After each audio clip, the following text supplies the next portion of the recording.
Hola a todos. Seguimos aquí en nuestra serie de sermones del libro de Romanos, lo correcto de Dios revelado, la justicia de Dios revelada. Y hemos estado mirando en las últimas 2 semanas el capítulo 5 de Romanos, en el que Pablo está dirigiéndose a personas que tienen un trasfondo gentil, que han venido a la fe en Jesús. Y problemas que tal vez ellos tengan en entender cómo funciona esta salvación que tenemos en Cristo por medio del Evangelio. Porque ellos vienen de ese trasfondo pagano y claro, con las religiones creadas por los seres humanos hay una permisividad muy alta en cuanto al pecado. O sea, cuando nosotros inventamos las reglas de una religión, pues obviamente cosas como la inmoralidad sexual está bien visto, y en el mundo pagano los cultos de fertilidad celebraban la sexualidad promiscua.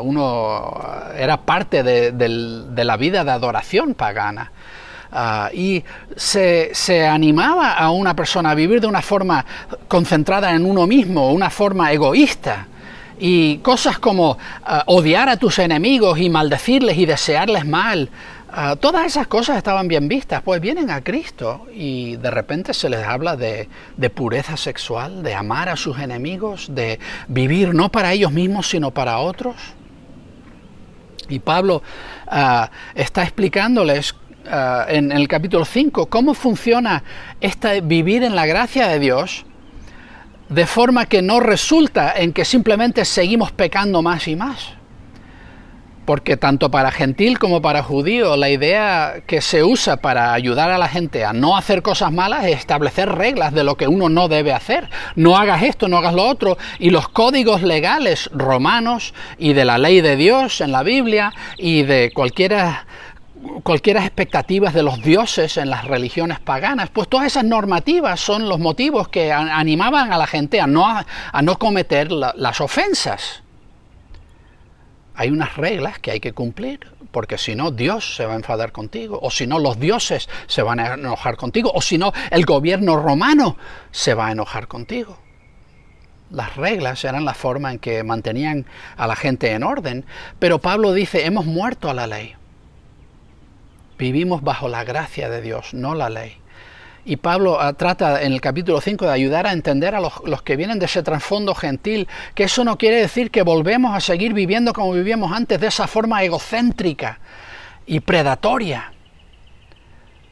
Que Dios nos ha llamado a sí mismo y nos quiere dar el regalo de su propia justicia, de lo correcto de sí mismo, y quiere transformarnos, y queremos ser libres de la muerte y vivir para con Dios. Queremos dejar de ser esclavos del pecado y ser esclavos de Dios para vida. Todo eso se lo ha estado explicando a los gentiles en Roma, a los cristianos de trasfondo gentil en Roma, y ahora se dirige en el capítulo 7 a los creyentes en Roma que tienen un trasfondo más bien judío. He titulado el mensaje de hoy, Un buen día para morir. Estamos en Romanos capítulo 7, mirando los primeros 6 versículos. Y esto es lo que está sucediendo, ¿no? Cuando Pablo empieza a decirle a los gentiles, no vivimos bajo la ley, sino bajo la gracia, seguramente los judíos que estaban oyendo estas palabras leídas, inmediatamente levantan las antenas y dicen, ¿cómo? Porque para ellos toda su vida estaba regida por el pacto de la ley de Dios. Ellos entendían que toda su relación con Dios estaba fundamentada en la ley de Dios, que el pacto de la ley era la única forma en que ellos podían relacionarse con Dios, y les tocaba a ellos cumplir su parte. Dios entraba en un pacto con ellos: yo seré vuestro Dios, vosotros seréis mi pueblo. Vosotros cumplís mis leyes y yo os bendigo. Y los judíos pensaban que así es la única forma en que uno puede relacionarse con Dios, cumpliendo su ley. Y Pablo está diciendo, no estamos bajo la ley, ni siquiera la ley de Moisés. Vivimos bajo la gracia. Y los judíos dirían, Pablo, ¿qué estás diciendo? ¿De qué estás hablando? ¿Cómo puede ser eso? ¿Cómo podemos vivir libres de la ley de Dios? Eso es algo terrible. Y para ellos eso era infidelidad espiritual. dejar de cumplir el pacto. Ellos habían entrado en un pacto con Dios y tenían que cumplirlo. Y Pablo va a ayudarles a entender esto. Va a dedicar el capítulo 7 a hablar de todos estos temas. Y la forma fácil de mal explicar o de torcer lo que Pablo está diciendo es decir que Pablo aborrecía la ley de Dios. Pablo pensaba que la ley de Dios era terrible, era demasiado restricciones y es mejor hacer lo que uno le da la gana, y que Pablo era un libertario. No, Pablo, de hecho, una de las palabras que Pablo usa para describir algo que el pecado hace en nosotros, algo malo, es anomos, o sin ley. Un vivir desenfrenado, sin ley de ningún tipo. Eso es lo opuesto de lo que Cristo está haciendo en nosotros, lo opuesto de la justicia de Dios en nosotros. Entonces Pablo no dice que la ley de Dios es algo malo, simplemente dice que la ley de Dios no puede corregir nuestro problema. La ley de Dios no puede sanar la herida que tenemos por el pecado. Y eso es tan importante, porque los que piensan que la ley de Dios es lo que va a sanar la herida, se esfuerzan cada vez más y más, y o bien caen en orgullo de convencerse de que han conseguido ser suficientemente buenos, que ya han alcanzado la justicia de Dios por méritos propios, y caen en el orgullo y se mienten a sí mismos, porque eso no es la realidad. O caen en la desesperación de esforzarse y nunca dar la talla, nunca alcanzar esa justicia, siempre saber que se han quedado cortos. O sea como sea, con la ley no había forma. Y Pablo está tratando de ayudar a sus hermanos y hermanas judíos a que entiendan que es necesario morir a la ley, incluso la ley de Dios, para poder recibir lo mejor que tenemos en Cristo, en el Evangelio. Así que él no es que aborrezca la ley de Dios es buena, pero no puede salvarnos. Solo Cristo puede salvarnos, y ese es el punto que Pablo trata de hacer.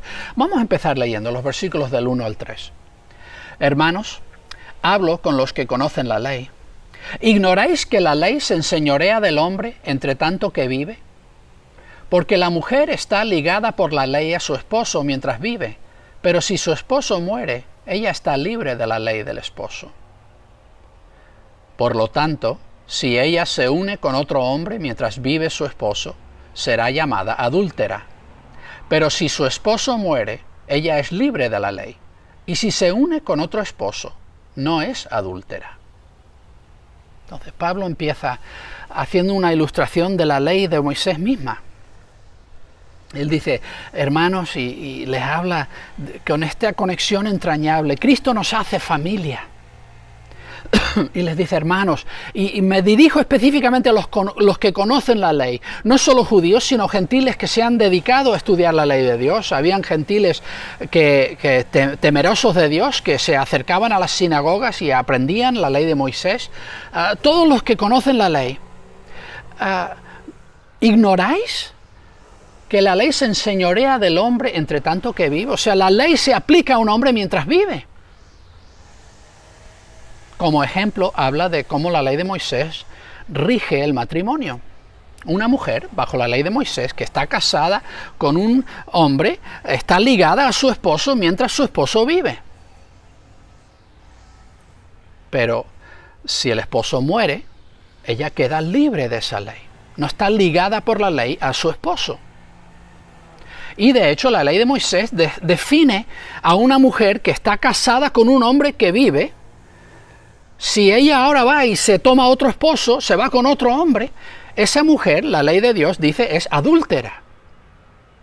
Pero si su esposo muere y ella va y se casa con otro hombre, la ley no la declara adúltera. No ha quebrantado la ley. ¿Por qué? ¿Qué ha cambiado? Pues el marido murió y la muerte rompe esa conexión. La muerte libra a uno de la obligación que la ley impone. Y esto es lo que está Pablo argumentando. Cuando venimos a Cristo, y ha estado en el capítulo 5 hablando de esto, venimos a Cristo y morimos con Él. Morimos, el viejo hombre, el viejo yo que era antes, murió cuando yo fui sepultado en las aguas del bautismo. Yo estaba ilustrando la realidad de que he muerto a esa vida anterior. Ese yo está muerto y enterrado, ya no vive ese yo. Hay un nuevo yo en Cristo. Pablo dice, cuando morimos en Cristo, cuando participamos en la muerte de Cristo en la cruz, al pecado y a la muerte, cuando nos unimos a Él en eso, por nuestra fe puesta en Él, esa muerte rompe lo que la ley regía sobre nosotros. Esto es importante. Porque para los judíos que habían entrado en el pacto de la ley y se habían comprometido con Dios, yo voy a cumplir el pacto de la ley.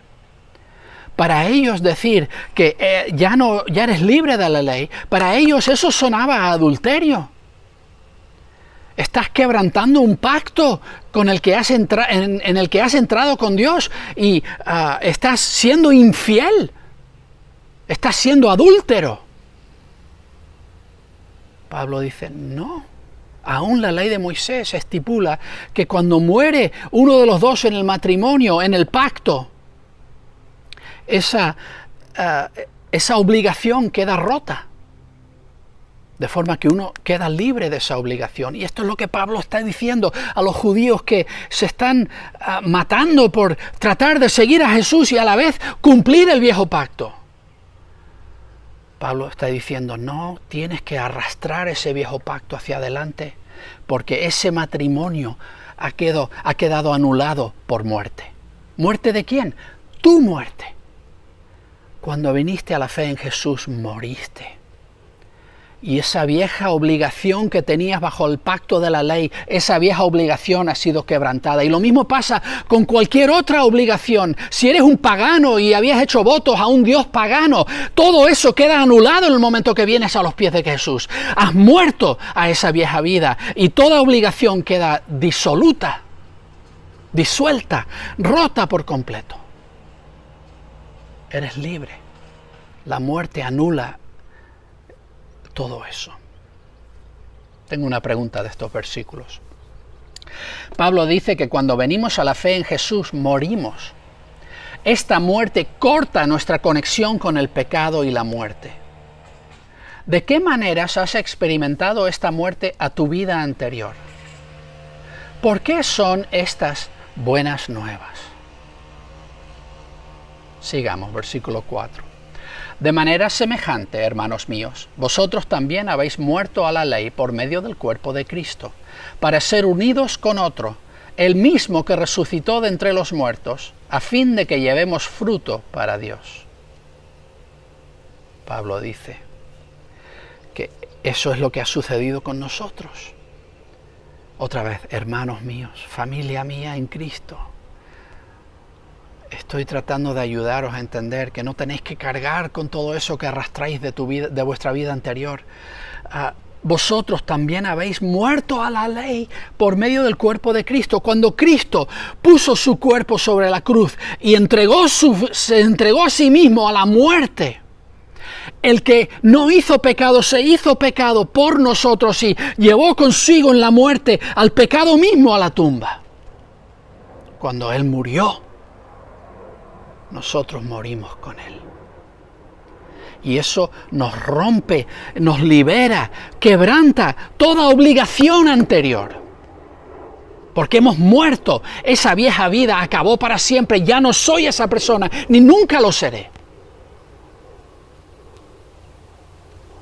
La muerte de Cristo, cuando se convierte en mi muerte, rompe esa conexión. Hemos muerto a la ley por medio del cuerpo de Cristo. ¿Por qué? ¿Por qué Jesús quería romper nuestra conexión al antiguo pacto?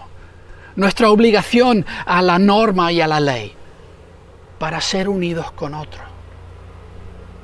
Esta idea de un nuevo pacto no es algo que se inventó Jesús de repente. aún bajo el antiguo pacto. En Jeremías 31, los versículos del 31 al 34, Dios habla claramente, dice, vienen días en que voy a hacer un nuevo pacto. No va a ser como el pacto anterior. Yo escribiré mis leyes en su mente y corazón. Pondré mi espíritu en ellos. Ya bajo el antiguo pacto quedaba la estipulación de que Dios iba a traer un nuevo pacto y que ese nuevo pacto iba a ser el importante. Pablo dice, ¿por qué Jesús tiene que quebrantar nuestra conexión con el viejo pacto? Porque tenía que romper eso para que fuéramos libres de entrar en el nuevo pacto. Es como un matrimonio. Tienes que morir al primero para poder entrar en el siguiente. Queremos ser unidos a Cristo. ¿A quién? Dios nos rompió de ese antiguo pacto para que fuéramos libres para unirnos a Él. Irónicamente, la ley de Dios nos mantenía alejados de Dios. ¿Por qué? Porque la ley de Dios no podía sanar nuestro pecado, solo podía describirlo y condenarlo. Y la ley de Dios la usaba el pecado para tener dominio sobre nosotros, para tener justificación, para decir, eres un pecador, estás condenado y me perteneces. Pero Cristo ha roto toda esa conexión. Y el uso que el pecado podía hacer de la ley de Dios ha sido quebrantada en nuestra muerte con Jesús. Para que seamos libres, para ser unidos con Jesús, el que resucitó de entre los muertos, para que llevemos fruto para Dios. No hay cosa más grande en la vida que llevar fruto para Dios, que traer al mundo, por nuestra participación en el mundo, alguna cosa que Dios diga, esto es algo de lo cual yo apruebo. Esto es algo digno. Y Dios quiere que seamos partícipes en su reino y que traigamos al mundo vida y cosas buenas y fruto de vida y de justicia y de santidad en el mundo en que vivimos. Y Cristo es la forma en que puede suceder eso en nuestras vidas. Hasta que no morimos a todo lo anterior y empezamos esta nueva vida en Cristo, no somos libres para llevar fruto para Dios. Morimos a ese pacto antiguo. Vivimos para Dios, para Jesús. Tengo otra pregunta. Pablo dice que teníamos que morir a la ley de Dios para poder pertenecerle a Jesús y llevar fruto para Dios. ¿Por qué no podemos llevar fruto para Dios con solo su ley?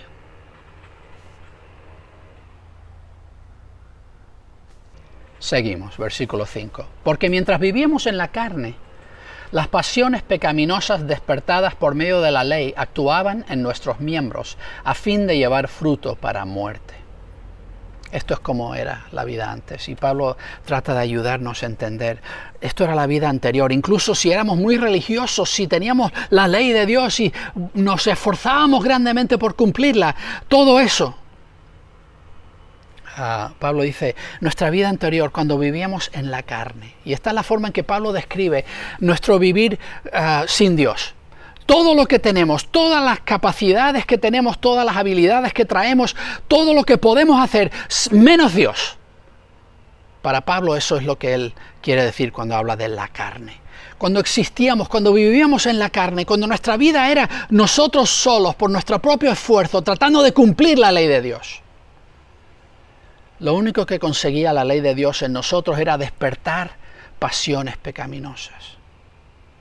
Piénsalo, desde Adán esto es así. Dios dice, puedes comer de todo, toda la creación es tuya, gobiérnala, ponle nombres a todo, te lo doy todo. Solo hay un árbol, no comas de ese árbol. Basta que haya una ley para que se despierte en nosotros el deseo de quebrantar esa ley, de cruzar esa línea, de hacer lo que no podemos hacer. Hay un deleite enfermizo en nosotros, en hacer lo que sabemos que no debemos hacer. El pecado usa la ley de Dios para despertar en nosotros una pasión por lo incorrecto. esta ley actuaba en nuestros miembros, en todo lo que tenemos para hacer y afectar el mundo a nuestro alrededor, con el fin de que llevásemos fruto para muerte. Esto es lo que sucedía y es lo triste, que aún la ley de Dios, cuando estamos nosotros solos, cuando Dios no está en nosotros haciendo su obra en nosotros, cuando estamos nosotros solos luchando por hacerlo, aún la ley de Dios se convierte en herramienta del pecado, que solamente puede condenarnos, no sanarnos, que solamente puede despertar en nosotros a un mayor deseo de incumplir esa norma de Dios. Y esa vida que vivimos, por muy religiosos que pretendamos ser, a fin de cuentas solamente llevamos fruto para muerte. No fruto para Dios, fruto para muerte. Los judíos habían experimentado esto, se habían obsesionado con cumplir la ley del pacto. Y todos los judíos estaban de acuerdo en que su estado actual de no ser independientes y de estar bajo el dominio del Imperio Romano y todas estas cosas que estaban sufriendo y las persecuciones que sufrían por su fe, todo ello ellos pensaban que era consecuencia de que no habían cumplido el pacto y Dios no estaba contento con ellos. Y aunque nadie estaba de acuerdo en exactamente qué había que hacer para cumplir ese pacto, había muchas opiniones. Ellos estaban convencidos de que tenían que cumplir ese pacto para restaurar las cosas. Pero ¿qué había sucedido? Cuanto más se esforzaban, primero habían abandonado completamente su labor misionera. Dios quería que el pueblo judío fuese una luz para el mundo, que atrajese a las naciones a Dios. En lugar de eso se habían aislado de las naciones a su alrededor, no querían nada que ver con los gentiles y querían a Dios solo para ellos. Y la ley de Dios solamente había servido para que se enorgulleciesen y se sintiesen superiores. Y a la vez, tanta ley de Dios y tanto afán por cumplirla y tanto pacto y tantas cosas de la ley de Moisés. Pero si miramos la historia del pueblo judío en el primer siglo, estaban continuamente peleados entre ellos. Nadie se ponía de acuerdo y se peleaban continuamente de una forma vergonzosa. Hasta incluso usando violencia unos contra otros, en su afán por cumplir la ley. Todo eso era fruto para muerte. No estaban realizando, llevando a cabo, implementando en el mundo las cosas que Dios deseaba. Estaban destruyendo, corrompiendo y trayendo más muerte al mundo.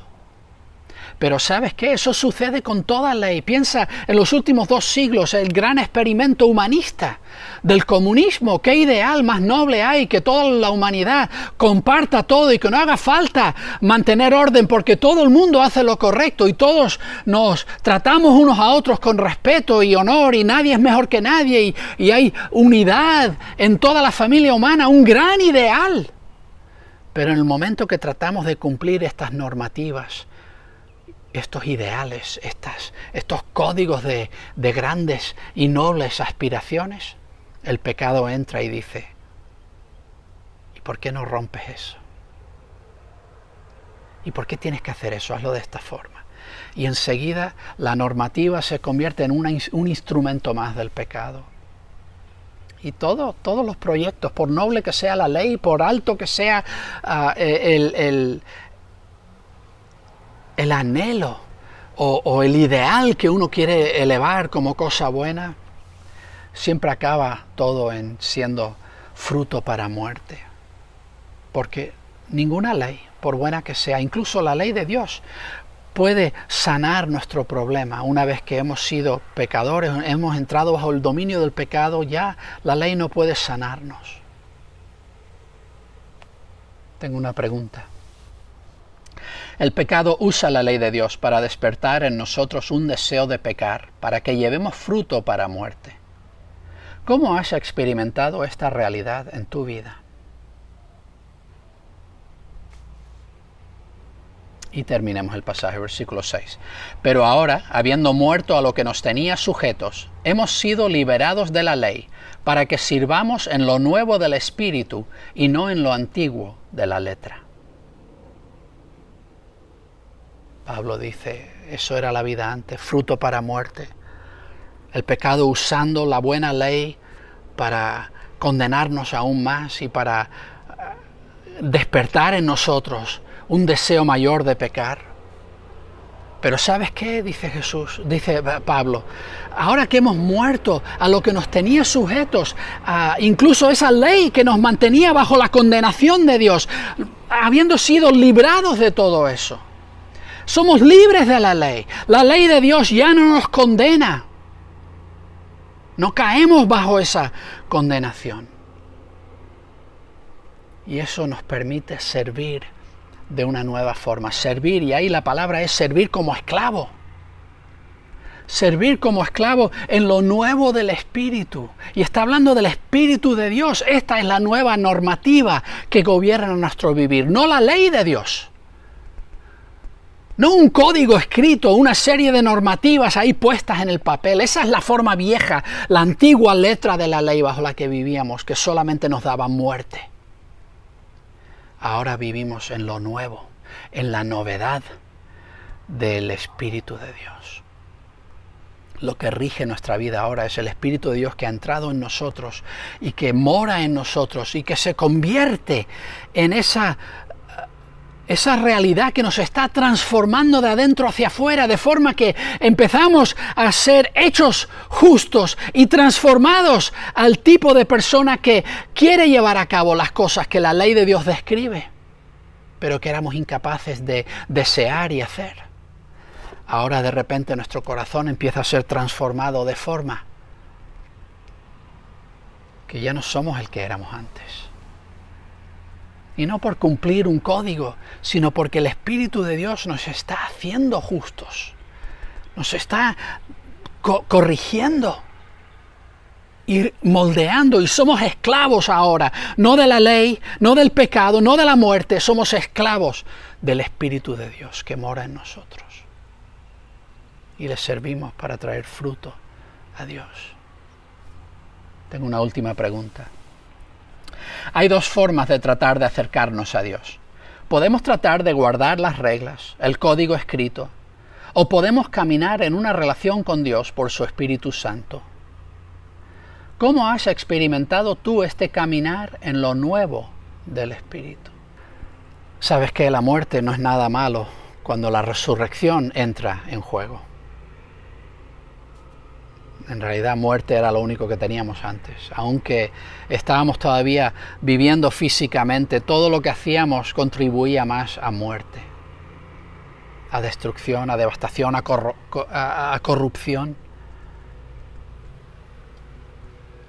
Pero cuando entra vida, cuando se aparece la vida y dice, ¿quieres morir a esa vieja forma de vivir y quieres iniciar una nueva vida? Entonces la muerte es algo bueno.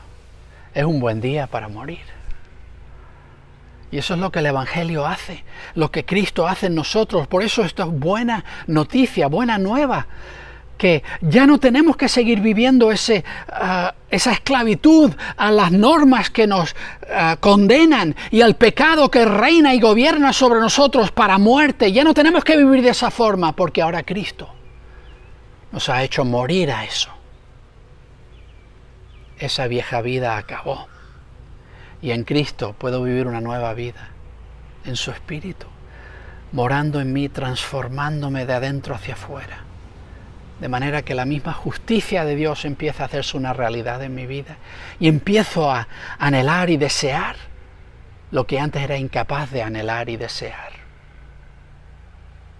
Empiezo a ser lo que quería ser y era incapaz de ser. Eso es mi oración por ti hoy. Que seas libre, que mueras totalmente a esa vieja forma de vivir, bajo la condenación de la ley de Dios, bajo el poder del pecado, y que seas libre en Cristo. Que vivas como esclavo de su Espíritu y dejes que Él gobierne en tu vida, para Dios, para llevar fruto para Dios. Que Dios te bendiga.